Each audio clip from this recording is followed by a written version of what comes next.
The rain arrived at precisely the moment the musicians struck their first chord, a soft percussion against the tall windows of Ashworth House that whispered of autumn's inevitable approach, of seasons turning whether one wished them to or not. Inside, the ballroom blazed with 1,000 candles, their golden light reflecting off crystal chandeliers and the jewels adorning throats and wrists and elaborate coiffures, casting everything in that peculiar glow that made youth appear even more luminous, and everything else simply older. Miss Eleanor Hartley stood near the third column from the eastern wall, her customary position, acquired through 9 seasons of practice, where the light fell just softly enough to be kind without drawing attention, where the music reached her ears without requiring her to witness too closely the whirl of dancing couples, where she could observe without being observed, or so she told herself in those moments when self-deception seemed the kindest course. 27 years old, 9 seasons endured, and she had become what the matrons called with false sympathy and the debutantes called with barely concealed triumph, a shelf-sitter, an ape-leader, that most pitiable of creatures, an old maid. The words no longer stung as they once had. She had developed that peculiar armor that comes from repeated wounding, a scar tissue of the soul that felt nothing because it had felt everything. Her gown was dove-grey silk, elegant in its simplicity, expensive in its fabric, but restrained in its adornment. No flounces, no excessive lace, no ribbons in shades that suggested she was still competing with the 18-year-old girls in their pastel confections of pink and yellow and the palest blue. She had learned, slowly and painfully, that there was dignity in accepting one's position rather than fighting it with increasingly desperate stratagems, and that grace could be found in standing still while others danced, that a woman might build a life of meaning even when society deemed her superfluous to its primary purpose of marriage and childbearing. The younger girls, for she could not help but think of them as girls, though some were merely 7 or 8 years her junior, clustered near the center of the room like exotic birds, their laughter pitched to carry, their fans fluttering with practiced coquetry, their eyes calculating the worth of every gentleman who entered, while their lips curved in smiles that promised nothing and everything. She heard their whispers sometimes, or rather, she heard the whispers they intended her to hear. 9 seasons, can you imagine? And such a shame, though of course at her age. And Mama says it's because she has no conversation, too bookish by half. Eleanor's gloved fingers tightened almost imperceptibly against her own fan, the only outward sign of the small, sharp pain that still managed to find the gaps in her armor.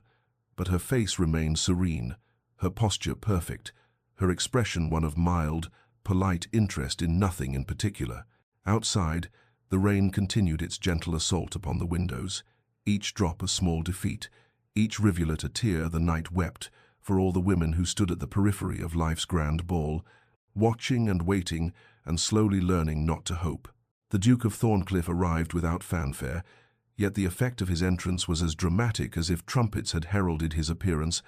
the very air in the ballroom seeming to shift and thicken with collective anticipation, conversations faltering mid-sentence, fans freezing mid-flutter, every eye turning toward the tall figure who paused at the top of the shallow stairs that led down into the glittering assembly. Julian Ashford possessed that particular quality of presence that had nothing to do with his title and everything to do with the man himself, broad-shouldered and lean. His evening clothes cut with such precision they might have been painted onto his frame, his dark hair silvered at the temples in a way that added gravitas rather than age, his features arranged in an expression of such perfect courtesy that it became its own form of armor, revealing nothing, permitting no intimacy. Eleanor watched from her distant column as the matchmaking mamas drew breath like generals preparing for battle,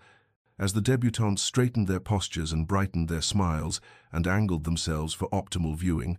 as the other gentleman seemed to diminish slightly in his shadow, and she felt an unexpected sympathy for this man she had never met, this duke who had buried his wife 3 years prior and fled to the continent, who was rumored to be impossible to please, cold as January, wealthy beyond the dreams of avarice,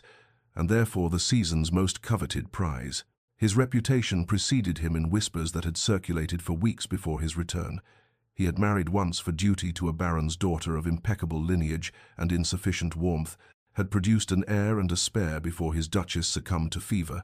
had mourned with appropriate dignity before departing England's shores, and now, at 36, was presumably in want of a wife, though his demeanor suggested a man who wanted nothing whatsoever, except perhaps to be left alone. The debutantes formed their predatory circle with remarkable swiftness, a pastel noose of matrimonial ambition, each young woman vying for position while maintaining the fiction of disinterest, their laughter becoming more melodious, their gestures more graceful, their eyes more luminous, with hope and calculation in equal measure. Eleanor observed this theatre with the detachment of one who had long ago resigned from the performance, noting the desperation beneath the artifice, the way youth and beauty could be wielded like weapons, yet offered no guarantee of victory, and she found herself hoping, in a distant sort of way, that whichever girl won this particular prize would be kind to him, would see past the title to the man who looked so terribly weary behind his impeccable manners. Lord Ashworth approached the Duke with effusive welcome, leading him deeper into the room, and it was then, in that moment of transition, that Julian Ashford's gaze swept across the ballroom in what appeared to be casual survey, but was perhaps instead an assessment of escape routes, and his eyes met Eleanor's across the expanse of polished floor and swirling couples and strategic matrimonial positioning. The contact lasted perhaps 3 seconds, perhaps less, yet in that brief intersection of glances, something passed between them, recognition, though they had never met, understanding, though no words were spoken, a peculiar jolt of connection that Eleanor felt in the precise center of her chest, like the striking of a match in darkness. His eyes were grey, she noted with the clarity that sometimes accompanies shock, grey as winter dawn, grey as the gown she wore, grey as the rain still falling against the windows, and in them she saw what she suspected he saw in hers: exhaustion, resignation, the weight of social performance, the cost of maintaining dignity when one would prefer to simply leave. Then his attention was claimed by Lady Ashworth, and the moment broke, and Eleanor told herself it had meant nothing, was nothing, would lead to nothing. Even as something in her chest continued to flutter like a candle flame in an uncertain draught, even as she pressed one hand against her bodice to still that foolish, a fragile stirring of something she had learned long ago not to name. Eleanor had perhaps 30 seconds warning before he reached her column, 30 seconds in which to observe the Duke of Thorncliffe navigate the ballroom with polite determination, deflecting Lady Ashworth's attempt to introduce him to a cluster of debutantes with a murmured excuse, stepping around Lord Pemberton's eldest daughter with courteous efficiency, and his trajectory unmistakable in its destination. And in those 30 seconds, her heart performed a complicated series of gymnastics that she had thought herself far too sensible to experience, a hope and terror warring in her chest, while her mind insisted this could not possibly be happening, that he must be approaching someone behind her, that she had misread the situation entirely. But then he stood before her, tall and somehow more real than he had seemed from across the room, and executed a bow of such perfect formality that it might have been mocking, except for something in those winter-grey eyes that suggested he found the entire performance as exhausting as she did, and his voice when he spoke carried the cultured tones of his class, but with an underlying weariness that spoke to her own. "Miss Hartley, I believe, would you do me the honor of this dance?" The ballroom did not literally fall silent. The musicians continued their waltz. Conversations carried on. Couples still turned across the floor, yet Eleanor felt the quality of attention shift, felt the weight of 100 gazes suddenly fixed upon her, with varying degrees of shock and calculation, and, from the direction of the debutantes, something approaching fury. Her training, those endless lessons in deportment that her mother had insisted upon season after season, came to her rescue when her voice might have failed. "Your Grace, I would be honored," she replied, her tone level despite the chaos of her pulse, and she placed her gloved hand in his with the careful dignity of one who had long ago learned that grace was sometimes the only currency left to those whom fortune had overlooked. He led her onto the floor with practiced ease, one hand settling at her waist with appropriate lightness, the other holding hers with a firmness that suggested competence rather than intimacy, and as they began to move, she found herself grateful for the countless dances of her youth, the muscle memory that allowed her body to follow his lead, while her mind struggled to comprehend what was transpiring, why the most sought-after gentleman of the season had chosen her over the beautiful girls, who watched with expressions ranging from bewilderment to barely concealed rage. "You are wondering why I asked you to dance," he said after they had completed half a turn, his observation delivered with the directness of one who had exhausted his patience for social pretense, and Eleanor found herself responding with equal honesty before she could think better of it. "I am wondering when you will realize your mistake and return me to my column, Your Grace." Something flickered in his expression, surprise perhaps, or approval, and when he spoke again, his voice held the faintest trace of amusement. "I rarely make mistakes, Miss Hartley, and when I do, I certainly do not compound them by continuing the error through an entire waltz." She felt her own lips curve slightly, helplessly, at the dry wit in his tone, and emboldened by his directness ventured, "Then you have some purpose in selecting the oldest and least sought-after woman in the room. Forgive me, but it seems a curious strategy if your aim is to satisfy the matchmaking mamas." "My aim," he replied, guiding her through a turn with such skill she barely noticed the movement, "is to enjoy a dance with someone who might engage in actual conversation rather than simpering platitudes about the weather, and you, Miss Hartley, can strike me as a woman of intelligence who has perhaps grown as weary of this performance as I have." They danced in silence for a moment, and Eleanor felt something dangerous unfurl in her chest, that treacherous thing called hope that she had spent years learning to suppress, even as her mind warned her that this was likely nothing more than a duke's whim, a momentary rebellion against the prescribed order of things.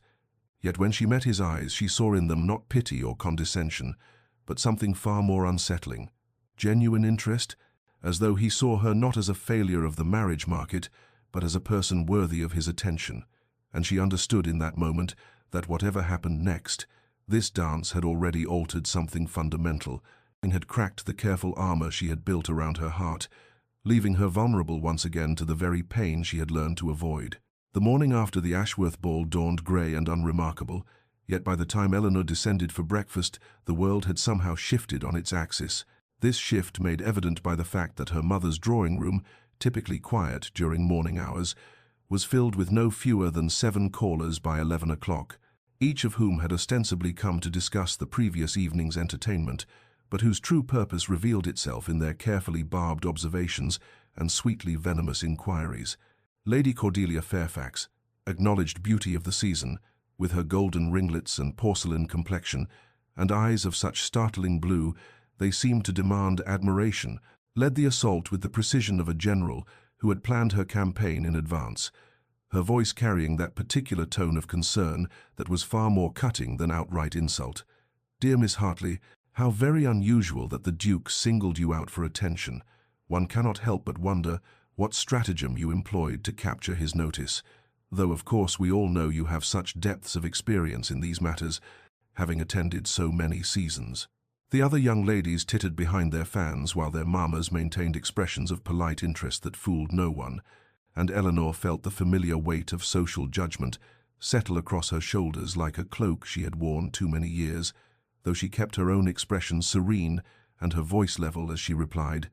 "I employed no stratagem whatsoever, Lady Cordelia, unless you count standing quietly in one's assigned location as tactical maneuvering."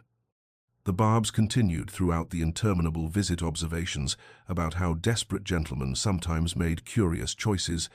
speculation about whether the Duke had perhaps confused her for someone else in the candlelight, pointed questions about whether she had perhaps reminded him of some elderly relative of whom he was fond. And through it all, Eleanor maintained the dignity that had become her shield and her prison, that careful composure that revealed nothing of the turmoil within, the dangerous flutter of hope she was desperately trying to suppress before it could take root and bloom into something that would inevitably wither. Her younger sister, Margaret, 19 and in her second season, possessed neither Eleanor's patience nor her practiced restraint, and when the callers finally departed, she rounded on Eleanor with indignation blazing in her dark eyes. "How can you simply sit there and allow them to speak to you so abominably? You should have cut them all, and should have ordered them from our drawing room. Should have." But Eleanor silenced her with a gentle hand and a sad smile, saying only,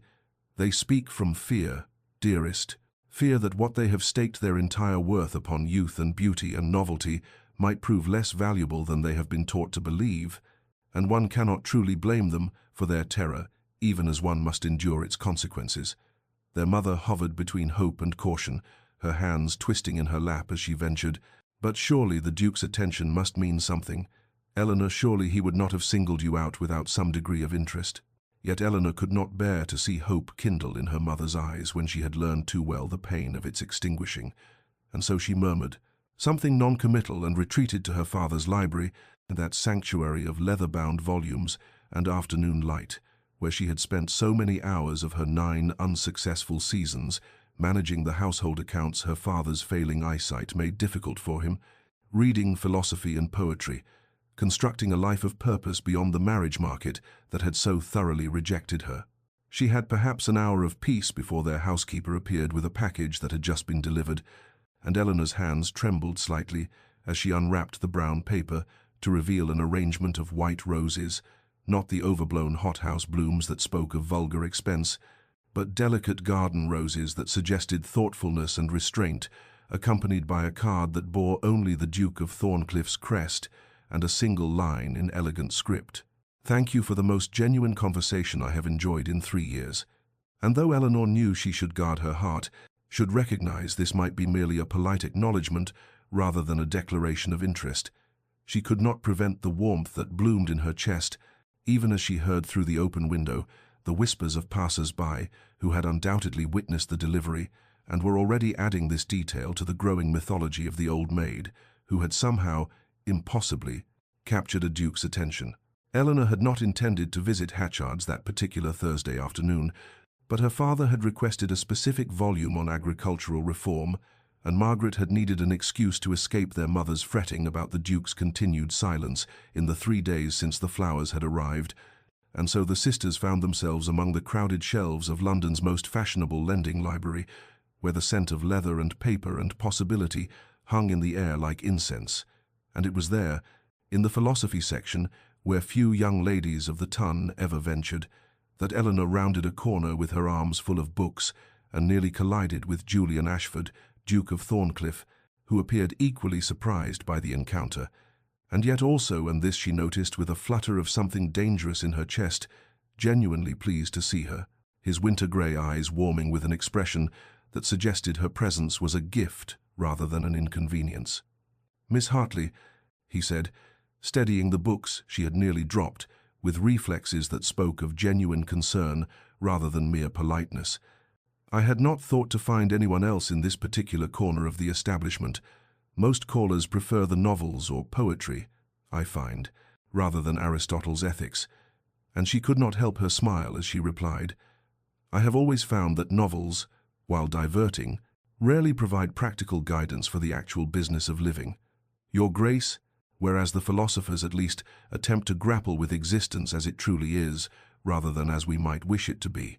They spoke then with an ease that had been impossible in the ballroom's artificial atmosphere, their conversation flowing from philosophy to poetry to the recent publication of Lord Byron's latest work, which Julian admitted he found overwrought, while Eleanor defended its emotional honesty, and she watched something extraordinary happen to his face as they debated the careful ducal mask slipping to reveal genuine animation, a spark of intellectual engagement that transformed his austere features into something approaching warmth. And when he smiled, truly smiled, she felt her carefully constructed defenses tremble like a wall undermined by persistent water, slow erosion that would eventually lead to collapse. Margaret, who had been browsing in the poetry section with instructions to allow Eleanor privacy, watched from a distance with barely suppressed delight as the Duke and her sister talked with complete absorption, time passing unmarked until the library's proprietor discreetly reminded them of the approaching closing hour, and it was only then that Julian seemed to recall the world beyond their conversation, glancing toward the windows where afternoon light had shifted to early evening's gold, and he said with what seemed like genuine regret, "I have kept you far too long, Miss Hartley. Your family will wonder at your delay." But Eleanor, emboldened by the intimacy of shared ideas, replied softly, "Some delays are worth the wondering, Your Grace." He looked at her then with an intensity that made her breath catch, and she saw in his expression something she had not dared hope for, not mere attraction or casual interest, but recognition, as though he had discovered in her something essential that he had not known he was seeking, and when he spoke, his voice carried a note of vulnerability that she suspected he rarely revealed. My wife, my late wife, was a good woman, but we shared little beyond our duties and our name, and I have spent 3 years believing that such emptiness was the natural state of matrimonial arrangements. Yet, speaking with you, I find myself wondering if perhaps I had simply not met someone who saw beyond the title to the man beneath. And Eleanor, whose heart was now beating with such force she was certain he must hear it, responded with careful honesty, "I think, Your Grace, that you might be the first person in 9 seasons who has spoken to me as though my thoughts mattered more than my marriageability, and I confess I find it both deeply unsettling and remarkably pleasant." They walked afterward through the small garden adjacent to the library, Margaret trailing at a respectful distance, as propriety demanded, and the autumn leaves that drifted from the trees seemed to Eleanor like a benediction, nature's acknowledgement of transformation and change, the necessary death of what had been to make room for what might yet be, and though neither of them spoke of it directly, both understood that something significant had shifted between them, that the possibility of genuine connection had taken root despite all the reasons why it should not, despite the difference in their stations and the gossip that would inevitably follow, despite her age and his grief and the 100 obstacles that society would place in their path, or perhaps, Eleanor thought, as she watched a leaf spiral downward in the golden light, precisely because of those obstacles, because they had both learned that what came easily was rarely what endured, and that the most precious things were often those one had stopped hoping to find. Lady Cordelia Fairfax had not achieved her position as the season's acknowledged diamond through beauty alone, though her golden loveliness certainly provided advantageous weaponry, no. She had risen to prominence through strategic calculation and an instinct for social warfare that would have impressed Wellington himself, and in the week following the Duke's library encounter with Eleanor Hartley, she marshalled her considerable forces with the precision of a general preparing for decisive battle, beginning with what appeared to be an unfortunate accident at Lady Pemberton's afternoon musicale, when Eleanor, arriving with Margaret and taking her customary seat near the back of the drawing-room, found her path to her chair suddenly obstructed by Cordelia's elaborately flounced skirts, resulting in Eleanor's stumbling directly into a footman carrying a tray of punch, the crimson liquid splashing across Eleanor's modest blue gown, while Cordelia's voice rang out with false concern. "Oh, how dreadfully clumsy, though I suppose at a certain age one's balance becomes unreliable, does it not?" The other young ladies tittered dutifully, while their mammas maintained expressions of sympathetic dismay that fooled no one, and Eleanor felt the familiar burn of humiliation even as she maintained her composure, accepting the hostess's flustered apologies and Margaret's furious whispered offers to leave immediately. But Eleanor refused to grant them the satisfaction of retreat, instead sitting through the entire performance in her stained gown, with her head high and her expression serene. Though her hands trembled slightly in her lap, where no one could observe them, the assault continued over the following days with escalating boldness, loud conversations in Eleanor's vicinity about how tragic it was when spinsters grew desperate enough to employ stratagems to capture gentlemen's attention, speculation about what arts of manipulation she must possess to bewitch a duke, pointed observations about her advanced age and plain features, and presumption in imagining herself suitable for a man of Thorncliffe's consequence. And through it all, Eleanor maintained the dignity that had become both her shield, her burden, responding to cruelty with courtesy, meeting malice with grace, though Margaret's anger on her behalf grew daily more volatile, and their mother fretted endlessly about whether they should withdraw from society until the gossip subsided. It was at the Hendersons' evening musicale, nearly a fortnight after the library encounter, that Julian Ashford appeared unexpectedly, despite having sent regrets, and Eleanor felt her breath catch when she saw him enter the crowded drawing-room, his presence commanding immediate attention as conversations faltered and every unmarried lady straightened in her chair. But his grey eyes swept the room with clear purpose until they found Eleanor seated in her customary location at the periphery, and without acknowledging any of the eager young women, whose fans fluttered like desperate birds, he crossed directly to her, bowed with precise formality, and said in a voice pitched to carry across the suddenly silent room, "Miss Hartley, I wonder if I might impose upon you to sit beside me during the performance. I find that music is infinitely more enjoyable when one's companion possesses the intelligence to discuss its merits afterward, rather than simply sighing. Dramatically at appropriate intervals, Eleanor saw Lady Cordelia's face flush with fury and heard the collective intake of breath from the assembled company. But more importantly, she saw in Julian's eyes a quiet anger that suggested he had observed far more of the social campaign against her than she had realized. And when she placed her hand in his and allowed him to lead her to seats of prominence near the front of the room, she felt the delicate balance of power shift perceptibly, the whispers now uncertain rather than malicious, the calculations being hastily revised. And as the music began, and Julian leaned close to murmur some observation about the performer's technique, Eleanor recognized with a shiver of prescience that Lady Cordelia's desperation would now escalate beyond mere social cruelty into something more dangerous, that a woman accustomed to victory would not accept defeat gracefully, and that whatever was coming would test not only Eleanor's dignity, but the still fragile connection between herself and the Duke, whose interest had transformed her from invisible to target, from overlooked to threatened, from safe in her obscurity to vulnerable in her emerging hope. The Duke of Thorncliffe arrived at the Hartley residence on a Tuesday afternoon, when the light slanted golden through the drawing-room windows, and Mrs. Hartley had worked herself into such a state of anxious preparation that she had rearranged the flowers 3 times and consulted with cook twice about the proper cakes to serve a duke, while Mr. Hartley maintained an expression of cautious reserve that suggested he would observe carefully before rendering judgment, and Eleanor herself felt her composure tested as never before when Julian was shown into their modest but respectable drawing-room, his tall frame somehow making the space feel smaller and more intimate, his formal courtesy toward her parents impeccable, yet carrying an undercurrent of genuine nervousness that surprised her, as though he too understood the significance of this call and felt the weight of it. The tea was poured with Margaret's assistance, conversation navigated the safe waters of weather and London society, and Mrs. Hartley's hands trembled slightly with the teacup, until Mr. Hartley suggested with pointed courtesy that His Grace might enjoy seeing the garden, which, though modest, contained several specimens of unusual roses, and Eleanor understood this to be her father's way of granting them the privacy that propriety would normally forbid, a signal of provisional trust that both honored and unnerved her. They walked the narrow paths between autumn-faded blooms, the season's decline evident in browning edges and dropping petals, and Julian was silent for a long moment before he spoke with a rawness that suggested he had rehearsed these words, yet found them difficult. Nonetheless, my marriage to Catherine was arranged when I was 23 and she 20, a union of appropriate families and suitable fortunes, and we performed our duties to each other with perfect correctness for 7 years, producing an heir, maintaining our estates, presenting a united front to society. But Miss Hartley Eleanor, if I may, we barely knew each other, barely spoke beyond household necessities,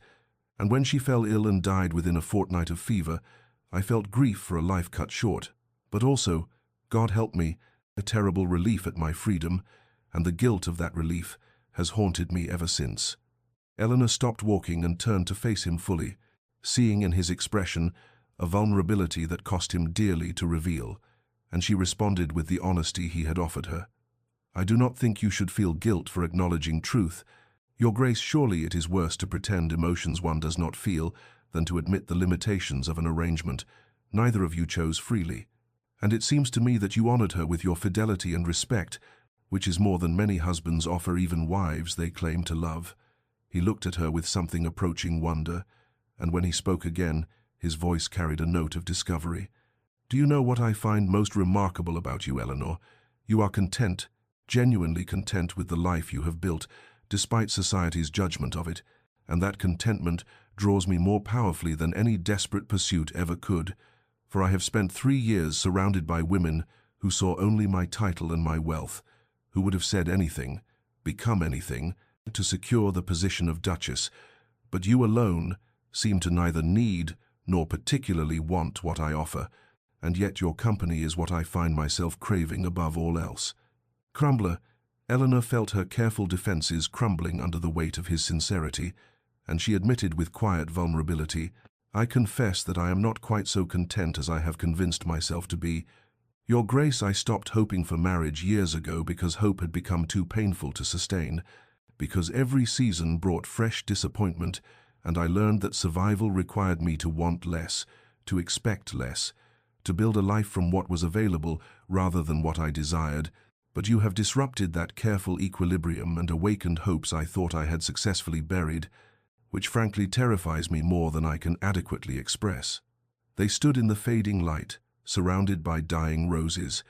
two people who had learned to protect themselves from disappointment,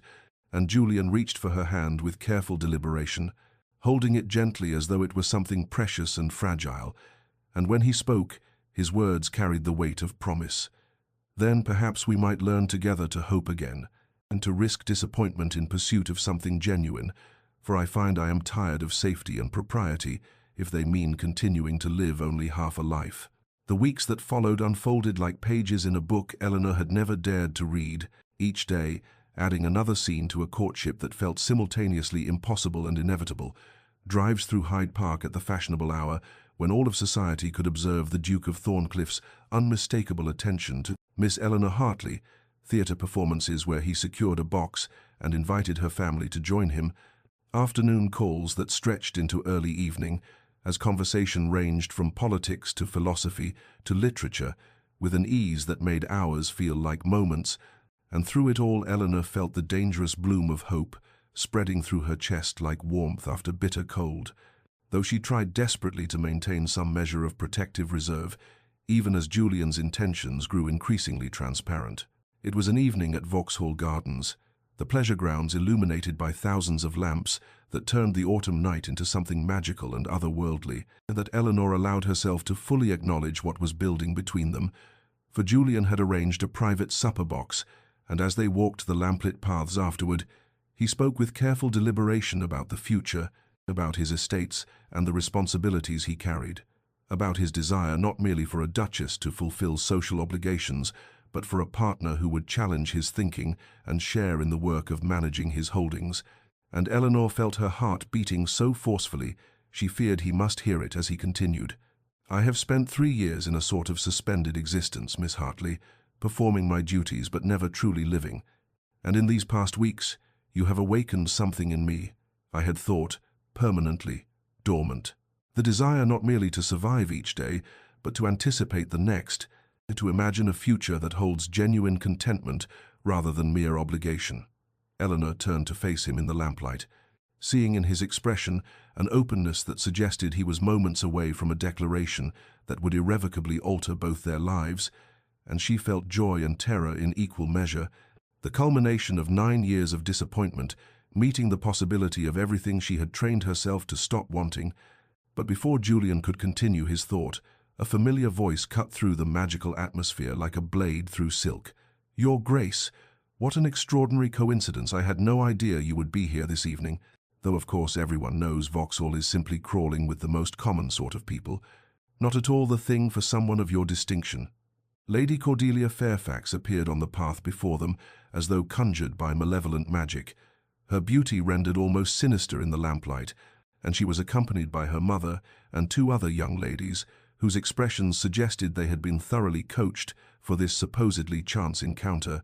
And before Eleanor could fully process what was happening, Cordelia had positioned herself between Eleanor and Julian with the skill of a general claiming strategic ground, her voice pitched to carry to the other evening strollers who had begun to slow their pace to observe the confrontation. "I feel I must speak, Your Grace. Though it pains me deeply to be the bearer of such intelligence, but surely as your friend, I cannot allow you to be deceived by appearances. For there are those who whisper that Miss Hartley has employed rather calculating methods to secure your attention, that her performance of contentment and disinterest is merely that, a performance designed to intrigue a gentleman known to be weary of desperate pursuit, and I have it on good authority that she has been heard boasting to her sister of her clever strategy to capture a duke through reverse artifice, making you believe the pursuit was your idea, when all along she has been orchestrating every encounter with remarkable cunning." Eleanor felt the words strike like physical blows, the cruelty of them amplified by their public delivery and their calculated mixture of truth and distortion. For yes, she had discussed Julian with Margaret, had analyzed their conversations and acknowledged her growing feelings, but never with mercenary calculation, never with boastful strategy, and she saw Julian's expression shift from openness to that ducal reserve she had observed at their first meeting, saw him retreat behind the armor of his title and his caution, and in that moment Eleanor understood with devastating clarity that the fragile hope she had allowed herself to nurture was about to shatter against the rocks of his doubt and her own cursed fortune, that she had been a fool to imagine herself worthy of this happiness, that some women were simply destined to remain forever on the periphery, no matter how briefly they might glimpse the center, and the fairy tale evening dissolved into nightmare as Julian offered his arm with terrible formality and said in a voice devoid of warmth, "Perhaps I should escort you home. Miss Hartley, the evening has grown rather late." The carriage ride back to the Hartley residence that evening passed in silence so complete it felt like a physical presence between them, Julian's formal posture and careful distance speaking more eloquently than words of his retreat behind ducal walls, and when he handed Eleanor down at her door, his farewell carried all the polite courtesy of a near stranger, and none of the warmth that had characterized their recent weeks together. His "Good evening," Miss Hartley landing like a death knell on hopes she should never have permitted herself to nurture, and Eleanor maintained her composure through sheer force of will, cultivated over 9 years of social disappointment until she reached the safety of her bedchamber, where she finally allowed herself to acknowledge the devastating truth that she had been a fool, that women like her did not get fairy tale endings no matter how briefly they might glimpse the possibility, that Lady Cordelia's poison had found its mark in the fertile soil of Julian's caution and her own cursed fortune. Asterisk. Of course he doubted asterisk, she thought as she sat rigid in the darkness, still wearing her evening gown because the act of undressing felt beyond her capacity. Asterisk. Of course he believed there must be calculation behind my interest, for what else would explain a woman of 27, long resigned to spinsterhood, suddenly attracting a duke's attention except deliberate manipulation? I should have known better than to hope, should have maintained my walls instead of allowing him to dismantle them with his seemingly genuine regard. I should have remembered that men of his position do not marry women like me without suspecting ulterior motives, and now I am left more bereft than before because I foolishly allowed myself to imagine a different future asterisk. Days passed with no word from Thorncliffe, each silent morning confirming what Eleanor already knew in her bones, that whatever had been building between them had been crushed beneath the weight of societal doubt and his own wariness, and the whispers that reached her ears through Margaret's outraged reports told of the debutante's triumphant speculation that the Duke had finally recognized Miss Hartley's unsuitability, that he had been temporarily beguiled but had come to his senses, that surely he would now turn his attention to someone more appropriate, meaning younger, prettier, more malleable. Margaret raged on Eleanor's behalf with sisterly fury, calling Julian a coward and worse, demanding to know how he could abandon Eleanor after raising her hopes so deliberately, but Eleanor found she could not match her sister's anger, feeling instead only a bone-deep weariness and the bitter vindication of her original skepticism. "I knew it was too good to be true," she told Margaret quietly as they sat in the morning room on the 5th day of Julian's silence, autumn rain streaking the windows in patterns that matched the tears Eleanor refused to shed. "Women like me do not marry dukes, Meg. We watch from the periphery while younger, lovelier girls claim such prizes, and I was content with that reality until I allowed myself to forget it. But I shall not make that mistake again." She returned to her previous rhythms with determined deliberation, losing herself in household accounts and her mother's care, in charitable work among the parish, poor and books borrowed from the lending library, rebuilding the protective walls around her heart, brick by careful brick, and if she sometimes caught herself listening for the sound of his carriage or felt her pulse quicken at a knock on the door, only to feel the subsequent crushing disappointment, she told herself firmly that such reactions would fade with time, that she had survived disappointment before and would survive this too, and that dignity lay in accepting one's lot with grace rather than railing against immutable realities. But the truth that haunted her in the dark, hours before dawn, was that this loss felt different from all the others, that Julian had offered her not just position but partnership, had seemed to see and value the woman beneath society's dismissive labels, and losing that recognition hurt more than all 9 years of previous rejection combined. Julian Ashford sat in the leather chair of his study at Thorncliffe House, The rain that had persisted for 3 days, drumming against the windows in rhythms that matched the unquiet beating of his heart, and he acknowledged with bitter self-awareness that he had become the very thing he most despised. A man who allowed society's poison to corrupt his own judgment, who had retreated into ducal caution when he should have trusted what he knew in his bones to be true, that Eleanor Hartley possessed more genuine character in her smallest gesture than the entire assembly of matchmaking debutantes combined could manufacture in a lifetime of studied performance. Asterisk, what have I done? Asterisk, the question had haunted him through sleepless nights since that disastrous evening at Vauxhall, the memory of Eleanor's carefully maintained composure as he delivered that cold farewell burning like acid in his conscience. For he had seen the exact moment hope died behind her eyes, and he had been too much a coward to resurrect it, too caught in the old fears that had governed him since his first marriage, the terror of being deceived, of choosing wrongly, of binding himself to someone whose interest lay in his title rather than his person. And yet even as Lady Cordelia's accusations had fallen like poisoned arrows he had times known asterisk, that they rang false against everything he had learned of Eleanor's nature through their weeks of deepening acquaintance. On the morning of the 4th day of his self-imposed isolation, he summoned his man of affairs with a request that raised the efficient Mr. Pemberton's eyebrows but received no verbal question, for long service had taught him when his employer required discretion above curiosity. I need you to make inquiries careful, utterly discreet inquiries into the character and circumstances of Miss Eleanor Hartley of Bloomsbury, and more specifically into the source and veracity of certain rumors currently circulating regarding her conduct and motivations. The investigation that followed revealed truths that made Julian's shame deepen with each report. For Pemberton's careful questioning of servants, tradespeople, and charitable organization directors painted a portrait of a woman whose kindness operated as natural inclination rather than calculated performance. The modiste who reported Miss Hartley's habit of ordering simple gowns for herself while quietly commissioning and paying for wedding clothes for her shopgirls, the vicar of Street.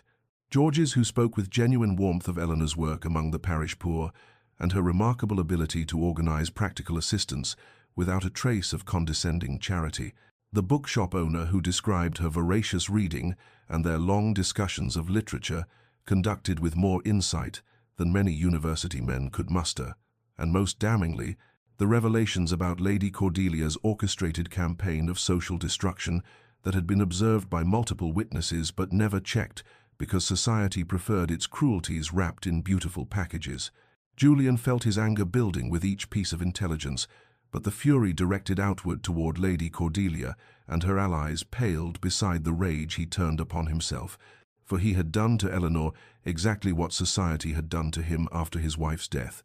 made assumptions based on surface appearances rather than deeper truth, allowed fear to override knowledge,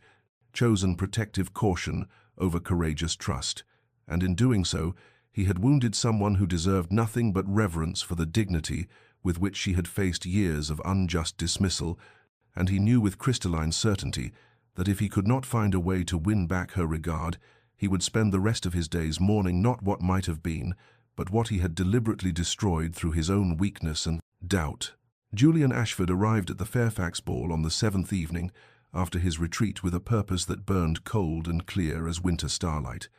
his expression carrying such arctic displeasure that the assembled guests instinctively made way for his passage through the glittering rooms, and when his gaze found Lady Cordelia holding court among her admirers near the refreshment table,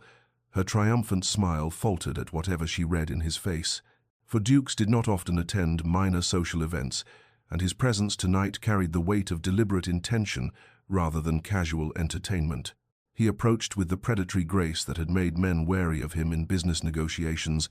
and the sudden hush that fell over Cordelia's circle spoke to society's instinct for witnessing public destruction when a powerful man chose to deliver it. "Lady Cordelia," he said with a courtesy so glacial it constituted insult, "I find I must thank you for your recent concern regarding Miss Hartley's character, as your efforts to enlighten me prompted the most thorough investigation into reputation and conduct. Not Miss Hartley's, as you might assume, but rather into the sources and motivations behind the remarkable campaign of slander that has been waged against a woman whose character, I have discovered through exhaustive inquiry, is beyond reproach, whereas the character of those who would destroy her through deliberate falsehood reveals depths of cruelty and calculation that I find distasteful in the extreme." The words fell like stones into still water, their ripples spreading through the ballroom as those nearby strained to hear, and Cordelia's face went from flushed pink to chalk white as she understood that her machinations had been not only discovered, but were being publicly exposed by the very man she had sought to manipulate. Julian continued with merciless precision. "I would advise you and your associates to direct your considerable energies toward more worthy pursuits than the persecution of your betters, as I have no tolerance for such behavior, and my memory for those who engage in it is remarkably long." And with that pronouncement, he turned his back on her, the cut direct delivered before witnesses, and made his way to his host, to deliver another carefully calculated statement. Lord Fairfax received the Duke's announcement with visible consternation.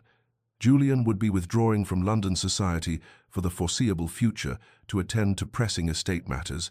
would not be available for social engagements, and hoped his absence would not cause undue disappointment, though he suspected the season's determined debutantes would find other objects for their attentions. The message spread through the assembly within minutes the Duke was removing himself from the marriage market, and those who had pinned their hopes on capturing his title would need to redirect their ambitions. But Julian cared nothing for their disappointment,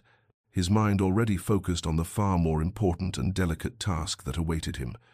The following morning found him in the modest study of Mr. Robert Hartley, Eleanor's father, a gentleman of comfortable but unremarkable means, whose shrewd eyes assessed the Duke with the wariness of a man who had watched his daughter's heart break too many times to trust easily in aristocratic favor. "Your Grace," Hartley said with careful formality after they had exchanged preliminary courtesies, "I confess myself surprised by this call, given that we have heard nothing from Thorncliffe for well over a week, during which time my daughter has endured fresh whispers and speculation about your apparent withdrawal of interest." Julian accepted the rebuke as his due, meeting the older man's gaze directly. "I have no excuse that makes my conduct acceptable, sir, only an explanation that reveals my weakness. I allowed doubt to override knowledge, fear to corrupt judgment, and in doing so I wounded someone who deserved only my protection and regard. But I have spent this past week establishing beyond any question the truth I should have trusted from the beginning, that your daughter possesses character and integrity that make her worthy of far better than I can offer, yet I am selfish enough to hope she might forgive my temporary blindness and allow me the honor of formal courtship with the intention of marriage, if she will have me." The words hung between them, raw with honesty, and after a long moment, Hartley's expression softened slightly. "The question is not whether I will grant permission, Your Grace, but whether Eleanor will grant forgiveness, for she has borne disappointment with grace her entire adult life. But this latest wound cut deeper than most, and if you seek to court my daughter, you must understand that her dignity is not weakness, and her patience is not infinite. She deserves certainty, not vacillation, and commitment, not continued doubt." Julian nodded, feeling the weight of judgment and finding it perfectly just. "I understand, sir, and I can offer her both certainty and commitment, for I know now without question that she is precisely the partner I need and far more than I deserve. And if she will allow me the opportunity, I intend to spend the rest of my days proving myself worthy of the gift of her regard." As he left the Hartley residence with permission reluctantly granted, and the understanding that Eleanor's consent mattered infinitely more than her father's, Julian felt his heart beating with a mixture of hope and trepidation, knowing that the next and most crucial step required not careful planning but raw courage, the willingness to stand before Eleanor with his heart undefended, and trust that the woman who had shown him glimpses of genuine partnership might find it within herself to risk believing in him once more. The storm broke over London with the fury of something long gathering, the afternoon sky turning bruised and violet as Julian Ashford's carriage clattered through streets already running with rain, and he knew the weather matched perfectly the turbulence of what he was about to attempt, arriving unannounced at Eleanor's home with neither careful planning nor proper notice, driven by the recognition that some things could not wait upon society's tedious protocols, and that if he delayed even another day he risked losing forever what he had been fool enough to nearly destroy through his own cowardice and doubt. The Hartley butler's expression, when he opened the door to find a rain-soaked Duke demanding entrance, spoke volumes about the household's protective fury on Eleanor's behalf. But Julian's determination must have shown clearly enough that after a moment's hesitation, the servant allowed him into the entrance hall, with instructions to wait while he inquired whether Miss Hartley would receive him, the phrasing itself, a subtle rebuke, since proper young ladies did not refuse dukes, except when dukes had forfeited their right to automatic courtesy. When Eleanor entered the small parlour where he had been directed, she was pale but composed, her dove-grey morning dress emphasizing the dignity that had first captured his attention, and for a long moment they simply looked at each other across the rain-shadowed room before she spoke with a quietness that somehow cut deeper than shouting, "Your Grace, I confess myself surprised by this visit, as I had understood from your previous farewell that our acquaintance had run its natural course." The formal words landed like blows, and Julian felt them as he deserved, but he also heard beneath them the tremor of genuine hurt, and suddenly all his carefully rehearsed speeches dissolved into raw truth. "I was wrong. Eleanor, I was a coward and a fool, and I wounded you through my own weakness, allowing old fears and society's poison to corrupt what I knew in my heart to be true. That you are the most genuine person I have ever encountered, and that losing you would be the greatest mistake of my life." Her composure cracked then, not into the forgiveness he hoped for, but into anger he had never seen from her, the fury of someone who had maintained dignity through years of dismissal, and could no longer contain the accumulated weight of being treated as though her feelings were inconsequential. "You treated me exactly as the debutantes have done, Your Grace, as though I were a thing whose value fluctuates according to others' opinions, rather than a person with a heart that breaks like any other, and you have no idea, you cannot possibly understand what it costs to hope at my age, to lower the walls built through years of disappointment, only to have those hopes confirmed as foolish, when someone who seemed different proves himself exactly the same as all the rest." Julian moved toward her then, heedless of propriety, desperate to make her understand.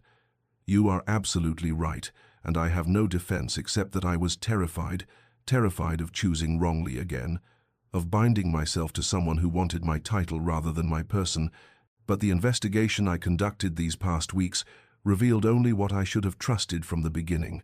that you are incapable of the deception I feared,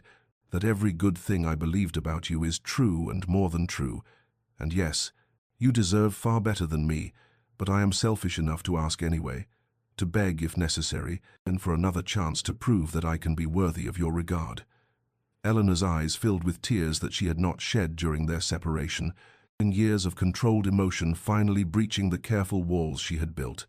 and her voice when she spoke was raw with pain and hope warring within her. "How can I trust this, Julian? How can I risk believing again when you have already shown me that your certainty wavers, that you will retreat when society whispers its doubts?"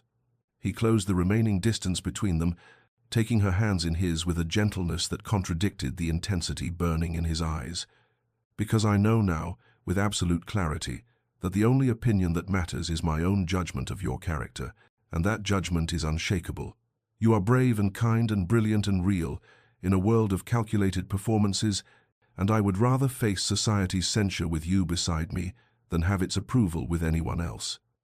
The storm outside had intensified, rain lashing against the windows of the small parlour, but neither of them noticed when Julian drew Eleanor into his arms, and she allowed herself to soften against him, her tears dampening his already rain-soaked coat as he murmured apologies and promises into her hair, and when he finally tilted her face up to his and kissed her with a reverence that spoke of worship rather than mere desire, tasting salt and rain and forgiveness on her lips, Eleanor felt something fundamental shift within her, not the death of caution but the rebirth of courage, the willingness to risk her heart one final time on the belief that this man, flawed and human and real, might actually be worth the gamble of hope she had thought herself too old and too wise to make again. The weeks following their reconciliation unfolded with the deliberate grace of spring arriving after a harsh winter. Julian's courtship of Eleanor now conducted with such unmistakable seriousness of purpose that even society's most determined gossips could find no room for speculation about his intentions, and where before he had been careful to maintain ducal reserve, he now showed a devotion so public and unwavering that the ton was forced to recalibrate its collective understanding of Miss Eleanor Hartley's value, what had been mockery, transforming gradually into grudging respect as the undeniable reality of the Duke of Thorncliffe's genuine regard became impossible to dismiss or explain away through the comfortable fiction that she had somehow entrapped him through manipulation. They were seen together everywhere, driving in Hyde Park at the fashionable hour with Julian's attention focused entirely on Eleanor rather than acknowledging the bows and curtsies directed at them from passing carriages. Attending the theatre where he sat beside her in his private box and leaned close to share observations that made her laugh with unguarded delight. Walking through the galleries at Somerset House, discussing paintings with the easy discourse of intellectual equals, and always his manner toward her communicated something that transcended mere courtship and spoke instead of partnership, of a man who had found not just a potential wife, but the person whose counsel he sought, and whose presence completed something fundamental within him. Eleanor bloomed under this steady regard, not through any change in her appearance, but through a radiance that came from allowing her happiness to show without the protective walls she had maintained for so many years, and Julian found himself fascinated by the transformation, not because she became someone different, but because she became more fully herself, her natural warmth and intelligence no longer tempered by defensive caution, but expressed with growing confidence, as she learned to trust that his devotion would not waver again, regardless of society's whispers or his own momentary doubts. Their conversations during these weeks deepened beyond the careful courtship discourse they had maintained before his retreat, touching now on the practical realities of the life they both understood they would build together. Eleanor's firm insistence that marriage would not require her to abandon the charitable works that had given purpose to her unmarried years, Julian's equally firm assertion that he wanted not just her companionship, but her active counsel in the management of his various estates, for he had observed her capable administration of her father's household accounts, recognized in her a mind suited to the complexities of stewardship, discussions of children that acknowledged both his young daughter from his first marriage, who would need a mother's patient guidance, and the children they might have together if they were blessed with such fortune, and always the underlying commitment to building something based on genuine partnership, rather than the hierarchical arrangement that characterized most aristocratic marriages where wives existed as ornamental additions to their husbands' lives, rather than as integral participants in shared endeavors. Margaret Hartley watched her sister's courtship with joy so visible it sometimes brought tears to Eleanor's eyes,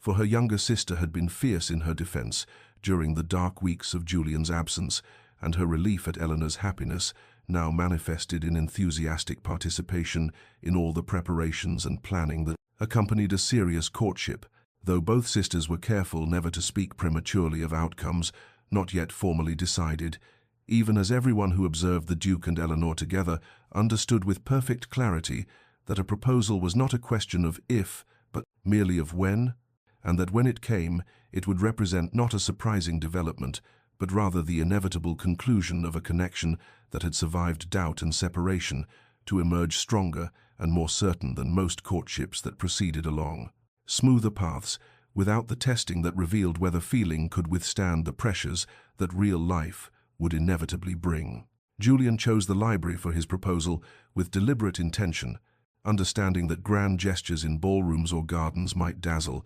but this quiet room lined with books represented something more essential about what they had built together, a connection forged through genuine discourse rather than romantic spectacle,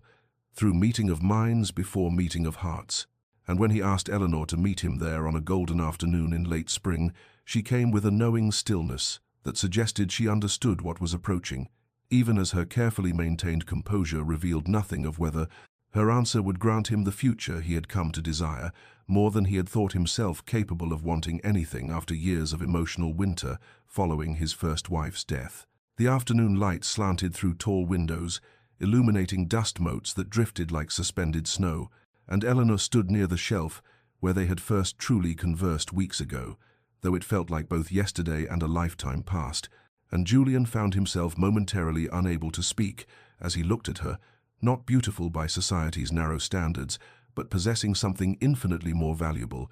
a quality of realness that made every other woman he had ever known seem like pale sketches compared to her full rendering. When he finally spoke, his voice carried none of the ducal authority he wielded in Parliament or estate management, but instead held a vulnerability he had shown to no one else. "Eleanor, I have rehearsed this moment 1,000 times in my mind, and every pretty speech I prepared seems inadequate now that you stand before me. So I will offer you only truth. You do not need me. You have built a full and purposeful life without marriage. You are complete unto yourself in ways that society refuses to recognize, but which I see with perfect clarity, and yet I am selfish enough to ask you to choose me anyway, to choose to build something together, not because you require rescuing from spinsterhood or I need an ornamental duchess, but because we have found in each other something rare and worth nurturing into whatever future we can create through partnership and patience and genuine regard." He withdrew from his pocket a small velvet box containing the ring that had belonged to his grandmother, deliberately chosen rather than the one his first wife had worn, for this needed to symbolize new beginning rather than continuation of what had been. And Eleanor's eyes widened slightly as she recognized the significance of that choice. "I am asking you to be my wife," Julian continued, moving closer but not yet touching her, for this decision needed to be made freely without the persuasion of physical proximity. "Not because I need an heir or require someone to manage my households or wish to silence society's expectations, but because in you I have found an intellectual equal and a moral compass, and a person whose presence makes me want to be better than I am, and because I hope that together we might build something that honors both our individualities while creating a partnership that neither of us could construct alone." Eleanor's composure finally cracked, not into tears but into a smile of such complicated emotion that Julian felt his heart constrict with the recognition of all it contained. Hope warring with protective caution, joy tempered by remembered pain, the courage required to risk vulnerability after years of necessary self-sufficiency. When she spoke, her voice trembled slightly but held steady. "Yes, Julian, yes, I am terrified and hopeful, and perhaps slightly mad for believing this can be real. But yes, I choose you, and I choose this, and I choose to believe that what we have found together is strong enough to weather whatever challenges will come, because nothing worthwhile is ever built without risk, and you are worth the gamble of my carefully guarded heart." The embrace that followed promised partnership before passion, respect alongside desire, and when Julian slipped his grandmother's ring onto Eleanor's finger, they both understood. They were binding themselves not just to each other, but to the shared work of building a marriage that would defy society's shallow expectations through the radical act of genuine equality and mutual regard. And within the hour they had descended to the drawing room where her parents waited with barely concealed anxiety that transformed into joy and relief when Julian formally announced their engagement and asked for their blessing, which was given with her father's firm handshake and her mother's tears that spoke of years of worry finally released into the hopeful future that even she had stopped believing possible for her eldest daughter. The formal announcement of the Duke of Thorncliffe's engagement to Miss Eleanor Hartley appeared in the Morning Post 3 days after his proposal. The brief notice, conveying only the essential facts, yet sending ripples through London society that manifested in reactions as varied as the individuals who comprised the Tun's complex social hierarchy. Genuine happiness from the few, true friends Eleanor had cultivated during her years on the periphery of ballroom life, forced congratulations delivered through gritted teeth by those who had dismissed her as negligible and now found themselves required to acknowledge her elevation to one of England's highest ranks, and cold fury from Lady Cordelia Fairfax, who received the news while taking breakfast with her mother, and whose violent reaction sent a teacup shattering against the morning room wall, in a display of temper that confirmed everything Julian had recognized about her calculated cruelty during his investigation into the campaign she had waged against Eleanor's character. The subsequent days brought a deluge of morning callers to the Hartley residence, Eleanor suddenly finding herself the recipient of attention from ladies who had previously looked through her as though she were invisible. Their insincere effusions about having always known she possessed special qualities, ringing hollow to someone who remembered with perfect clarity every slight and dismissal she had endured over 9 long seasons of being systematically overlooked, and she navigated these visits with the same quiet dignity that had sustained her through years of social marginalization. Though now she possessed the additional armor of Julian's steady presence, for he made a point of calling each afternoon and sitting beside her in the drawing room with a protectiveness that communicated clearly to even the most obtuse observer that any insult to his future Duchess would be considered a personal affront to the Duke himself. The most challenging aspect of this sudden social transformation was not the false friendships offered by opportunists seeking connection to ducal influence, but rather Eleanor's internal navigation of her changed circumstances, the cognitive dissonance of being simultaneously the same person she had been weeks ago, yet suddenly deemed worthy of notice solely because a man of rank had recognized value that had existed all along, and she found herself wrestling with complicated emotions about accepting accolades for qualities that had gone unacknowledged until Julian's attention rendered them visible to eyes that had been willfully blind to anything that did not fit society's narrow definition of feminine worth. The engagement ball at Thorncliffe House, 3 weeks after the announcement, marked Eleanor's formal introduction to society as the future Duchess, and she entered the magnificent ballroom on Julian's arm, wearing a gown of pale gold silk that had been created by London's finest modiste, with none of the apologetic simplicity that had characterized her previous attire, for Julian had gently insisted that she need no longer dress to avoid notice, but could instead claim the elegance that suited her position, and as they opened the dancing together with all eyes upon them, Eleanor experienced a moment of crystalline clarity. She belonged in this glittering space, not because Julian had chosen her, and thereby conferred belonging through his rank, but because she had never stopped being worthy of it, regardless of whether society's shallow gaze had been capable of recognizing that worth, and this realization brought her the first joy entirely without reservation or protective caution that she had allowed herself, since Julian had first approached her across a different ballroom weeks ago when her life had been circumscribed by diminished expectations and carefully managed disappointment. And now, as she moved through the figures of the dance with the man who would become her husband, she finally permitted herself to believe that happiness might be something she could claim without waiting for it to be revoked by cruel fortune or society's capricious judgment. The months between engagement and wedding unfolded with a deliberateness that Eleanor insisted upon despite Julian's willingness to arrange a grand ceremony befitting his ducal status, for she had spent too many years watching elaborate society, weddings that celebrated spectacle over substance, and she wished their union to be marked by elegant simplicity rather than ostentatious display, and after initial resistance, Julian came to understand that this preference reflected not lack of confidence in her new position, but rather a desire to begin their marriage with authenticity rather than performance. So they settled upon a compromise that would honor his rank through the ceremony's location in the chapel at Thorncliffe Estate, while maintaining an intimacy that spoke to the genuine nature of what they were building together. The preparations included several visits to Julian's various estates, each journey revealing new dimensions of the life Eleanor would inhabit as his Duchess. And it was during these travels that Julian observed with growing wonder how naturally she moved among his tenants and staff, not with the condescension of noblesse oblige, but with genuine interest in their lives and concerns,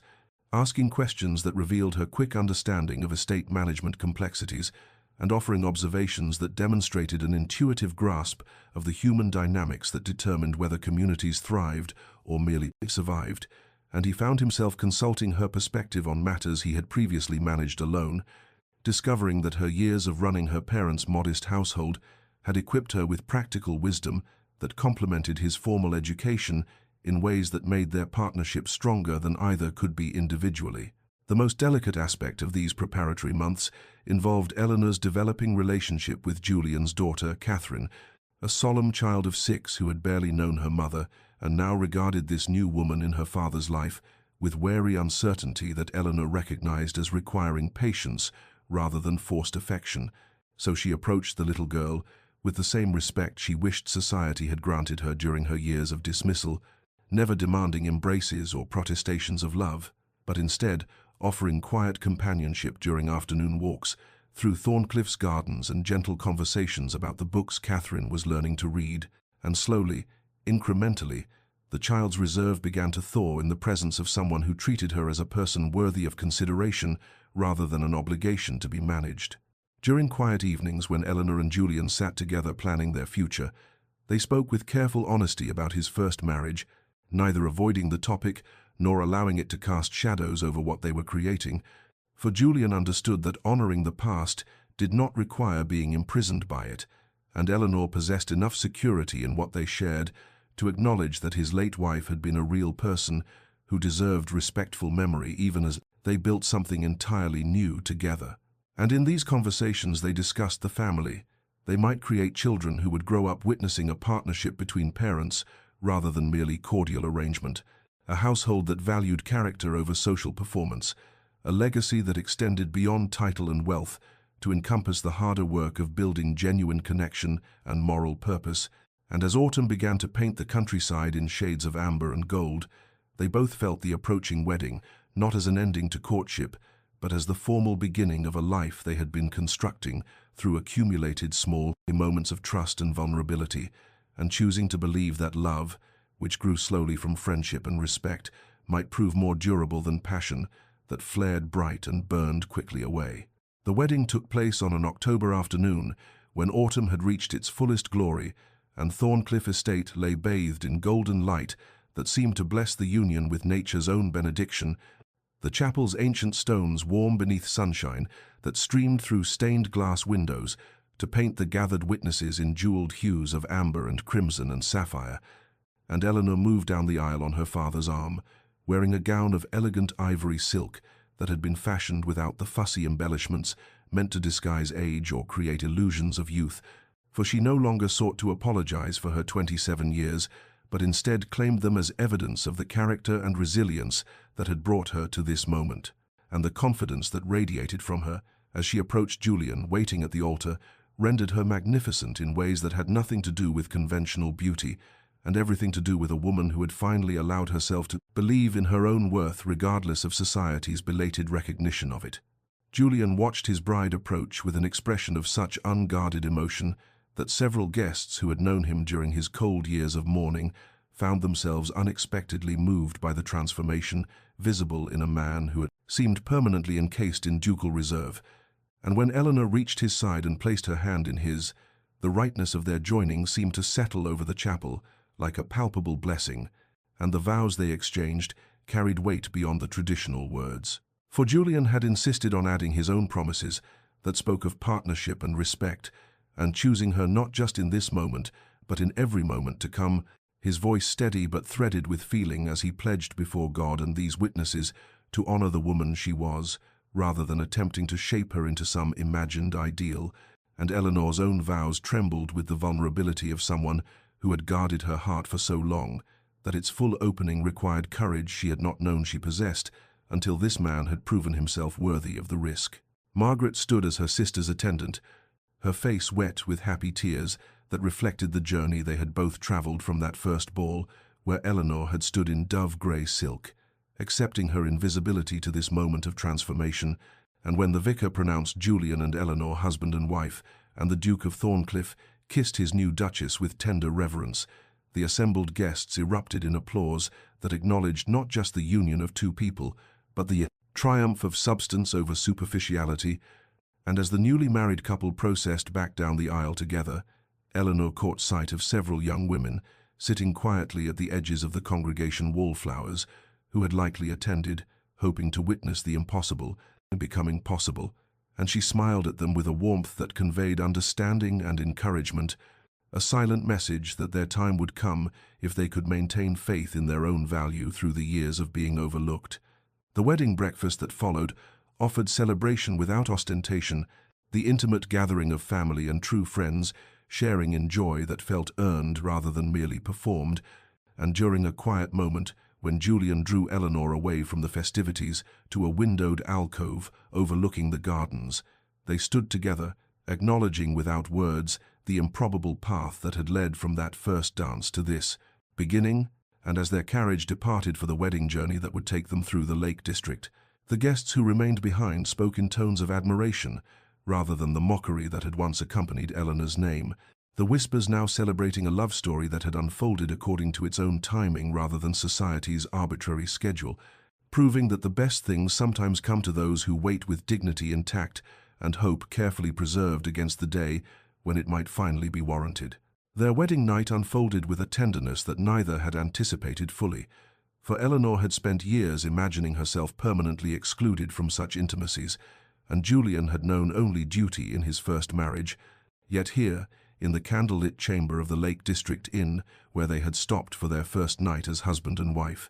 they discovered that vulnerability shared between two people who had chosen each other with full awareness created a profound intimacy that transcended mere physical joining.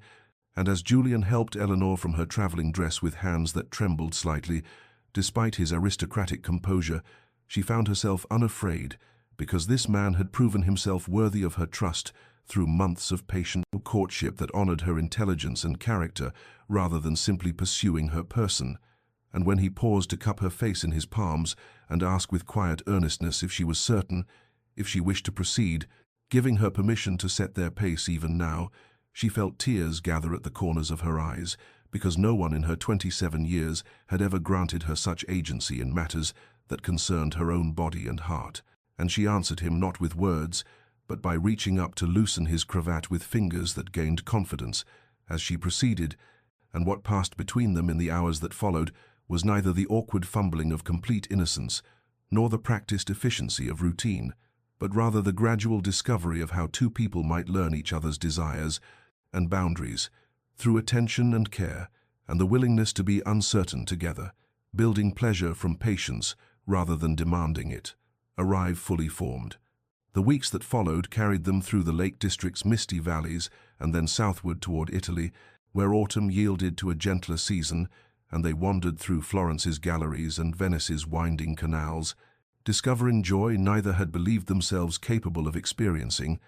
and the letters Eleanor wrote to Margaret overflowed with observations about art and architecture, but also with barely contained happiness that her sister recognized as evidence of a marriage that was everything their parents, a generation, claimed impossible to achieve in unions, based on genuine feeling rather than practical arrangement. And Julian found himself laughing again, a sound that surprised him each time it emerged spontaneously in response to Eleanor's dry wit or her unexpected delight in the small pleasures of travel. And he realized that his first marriage's absence of passion had taught him to believe himself incapable of such feeling, when in truth he had simply never found the right person to awaken it until this woman whom society had dismissed as too old and too plain proved herself to be exactly what his careful heart required. Their return to London for the little season revealed how completely Eleanor's position had transformed, for she entered ballrooms now as the Duchess of Thorncliffe and navigated her new status with the same grace that had sustained her through years of dismissal, neither seeking revenge against those who had mocked her, nor pretending that their previous cruelty had not occurred, and she devoted herself to expanding the charitable works she had quietly maintained during her years of spinsterhood, now possessing the resources to establish schools for tenant children and workshops where women might learn trades that offered alternatives to servitude, or worse. And Julian's contentment was visible to all who observed how the formerly cold Duke watched his wife with undisguised admiration and consulted her opinion on estate matters with genuine respect for her judgment, and the debutantes of the new season regarded the Duchess with a mixture of envy and dawning comprehension that perhaps the frantic pursuit of title and fortune might matter less than the cultivation of character that could attract a partner rather than simply securing a position. And Eleanor occasionally caught sight of young women watching her with expressions that reminded her of her former self, and she made certain to engage them in conversation, offering the acknowledgement and respect she had once desperately needed, planting seeds that might sustain them through their own seasons of being overlooked until their particular worthiness found its proper recognition.